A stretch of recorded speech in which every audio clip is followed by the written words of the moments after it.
Hello, hello mga katigs. Ngayon, ilulutuan ko yung aking anak ng ah, steak. Hindi ko pa naman day off.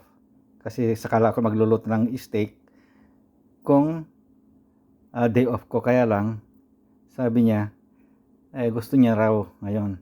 Kaya ngayon, ilulutuan ko siya. Hindi na ako sabi niya, hindi mo na plate daw, hindi ka nag-plating. Sabi ko, ang daming trabaho pag plating. Kaya pag naluto ko, bigay ka agad. Ito, Costco ito kaya ang kakapal. Itong apat na piraso ito ay 5.56 LB na. At ang presyo ay 72. Magkukwentahan na naman tayo kasi yung mga nagbabasa ko diyan sa palagi na ganito ang sahod namin, ganyan ganyan. Eto, apat na hiwa lang, 72, that is 4,000 kung i-convert mo rin sa 56. Kaya ngayon, pag nagko-convert dito, hindi ka mabubuhay. Kasi sabi mo, ang mahal naman yan. 4,000 yan. Apat na hiwa lang.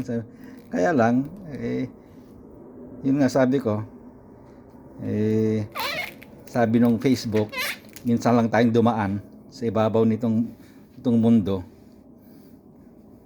Kaya kailangan, lahat ng gusto natin, pagbigyan natin ang kagustuhan natin. Kaya ngayon, ilulutuan ko na naman ng steak yung aking anak kasi gusto niya steak.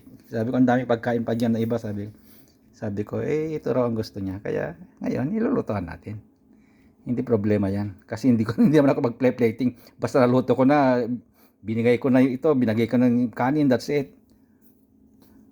Kung anong gustong inumin, inumin na lang dyan. Okay, mga katigang. Magluluto pa tayo. Galing ko lang sa trabaho. Anong oras na ba? Alas 7 na ng gabi. Okay, bye bye.